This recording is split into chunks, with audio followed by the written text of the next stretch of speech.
এক জঙ্গলে একটি হাঁস তার 3টি ছানাকে সঙ্গে নিয়ে থাকত। তারা খুব সুখে দিন কাটাতো।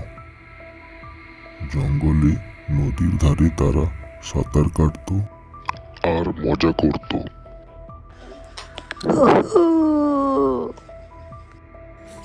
ইয়ে,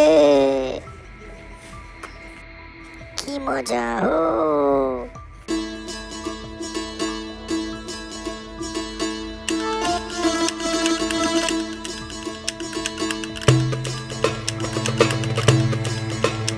আর রাত্রিবেলায় একটি আমের গাছের নিচে তারা থাকতো।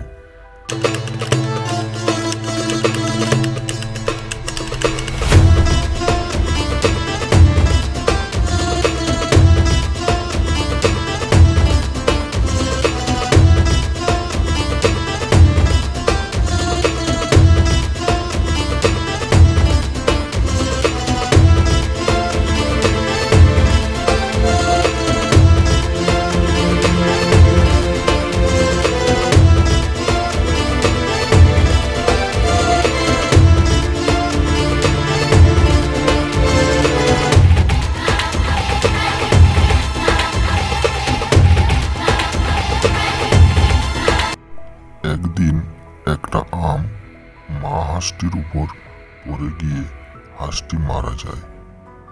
তার বাচ্চারা খুবই কাঁদতে থাকে। কাঁদতে কাঁদতে তাদের খুব খারাপ অবস্থা হয়ে যায়। দাদা, মায়ের কি হলো? মা কথা বলছে না কেন? দাদা, মাকে ওঠাও না। ভাই, মা আর এই পৃথিবীতে নেই। আমাদের মা আমাদের ছেড়ে স্বর্গে চলে গেছে। তাই আমাদের এক হয়ে থাকতে হবে। শক্ত হও ভাই, শক্ত হও। মা কি আর কোনোদিনও ফিরবে না দাদা? না রে ভাই, মা আর কোনোদিনও ফিরবে না। আমাদের ছেড়ে চলে গেছে মা।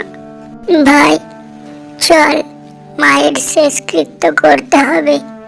আমরা তো এই কাজ কোনোদিনও করিনি, তাই দেখি কেউ আমাদের সাহায্য করে কিনা।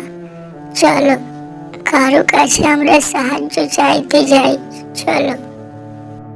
হ্যাঁ দাদা, চলো। শেষে তার মায়ের শেষকৃত্য কিভাবে করবে সেই জন্য তারা চিন্তায় পড়ে যায়। কারণ তারা বয়সে খুব ছোট ছিল আর এই কাজ তারা কখনো করেনি। তাই তারা জঙ্গলের বিভিন্ন প্রাণীর কাছে যায়। গরু ভাই, আমাদের মা না আমাদেরকে ছেড়ে চলে গেছে। আমরা মায়ের শেষকৃত্য করতে চাই। একটু সাহায্য করবে কিভাবে করতে হয়? ভাই, এইসব কাজ তো আমি কোনোদিনও করিনি, তাই আমি তো আমাদের কোনো রকম সাহায্য করতে পারছি না। আমায় ক্ষমা করবে ভাই, তোমাদের দুঃখে আমি খুবই দুঃখিত। ক্ষমা করবে ভাই।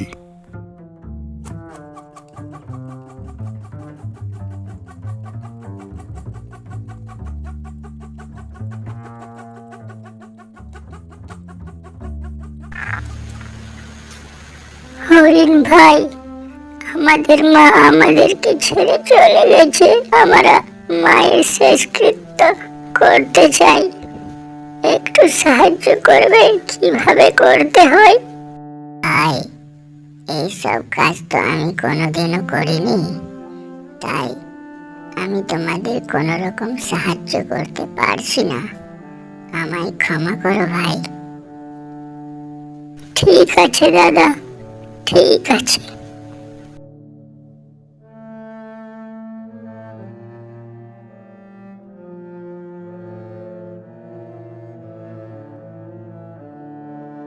শিয়াল ভাই, আমাদের মা আমাদের ছেড়ে চলে গেছে।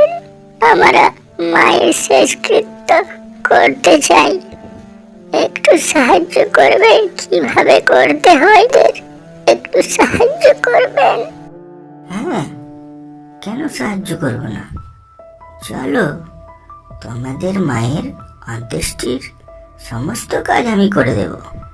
তোমাদের কোনো রকমের চিন্তা করতে হবে না, ঠিক আছে? চলো দেখি তোমাদের মায়ের অন্ত্যেষ্টির কাজটি শেষ করার ব্যবস্থা করি। চলো।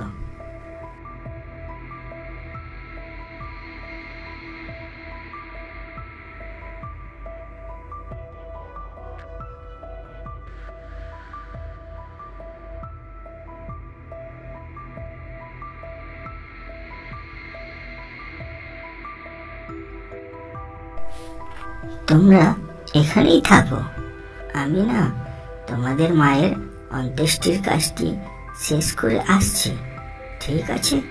তোমরা কোনো রকমের চিন্তা করবে না, আমি তোমাদের সঙ্গে আছি, আমি তোমার ভাই হলাম।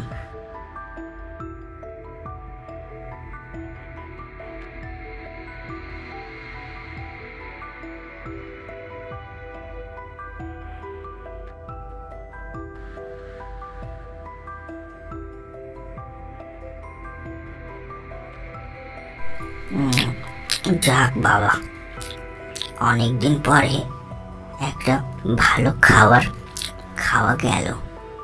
বাহ, খুব সুস্বাদু খাবার।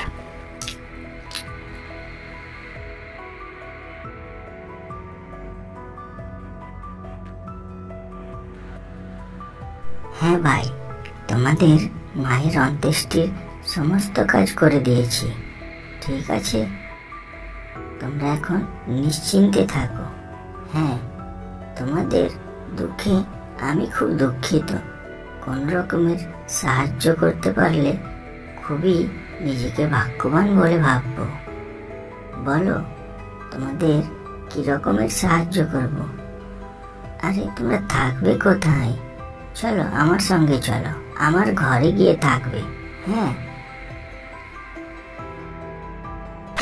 না ভাই, আমি না আমার এই দুই ভাইয়ের দেখাশোনা করতে পারবো, আপনাকে চিন্তা করতে হবে না।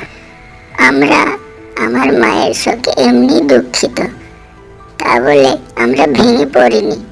আমি আমার ভাইদের দেখাশোনা করতে পারবো। ধন্যবাদ, আপনি এত কিছু করলেন আমাদের জন্য। ঠিক আছে, আমার সঙ্গে যাবে না তো চিন্তার ব্যাপার নেই, কিন্তু তোমরা রাত্রিবেলা থাকবে কোথায় বলো? আমি রাত্রে তোমাদের দেখতে আসবো। তোমাদের কোনো রকমের অসুবিধা হয়নি তো? ধন্যবাদ ভাই, আমরা না এই গাছের পেছনে যে জঙ্গল আছে সেখানেই থাকবো। ভাইরা, এই শিয়ালের উপর আমার একটু বিশ্বাস হচ্ছে না। হ্যাঁ, এই খুব ধূর্ত, একে দেখেই মনে হচ্ছে এ হয়তো আমাদের মাকে খেয়ে নিয়েছে। হ্যাঁ, তাই একে আমি মিথ্যে কথা বললাম যে এই জঙ্গলের পেছনে লুকোবো। আমরা না অন্য কোথাও গিয়ে লুকোবো, ঠিক আছে? ওই যে দূরে গুহা দেখছো, ওখানে লুকোবো। হ্যাঁ দাদা, ঠিক বলেছ, আমারও এর উপর বিশ্বাস হচ্ছে না। ঠিক আছে, রাত্রিবেলা ওখানেই থাকবো।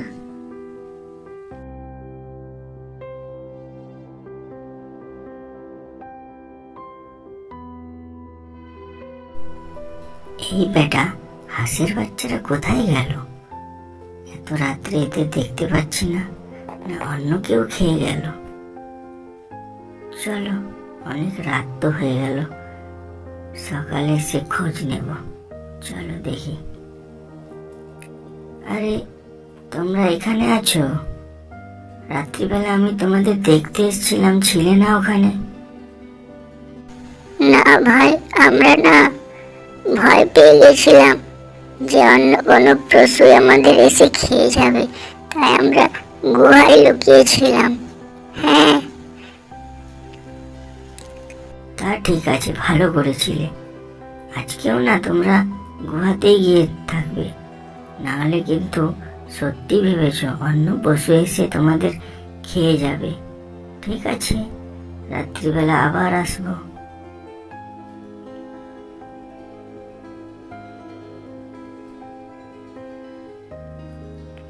এরা তো আমাকে ফাঁকি দিল। আজ রাত্রে গুহার মধ্যে নেই, আবার অন্য কোথাও লুকিয়েছে। ফোন দিয়ে এঁটেছে বেটারা। দাঁড়া, তোদেরকে আমি ধরছি, সকালে দেখা হোক। তোদের সব কটাকে খেয়ে ফেলবো। ভাই, এই শিয়াল হয়তো আমাদের ছাড়বে না, খেয়েই ফেলবে। আজ আমাদের সব দিন শেষ।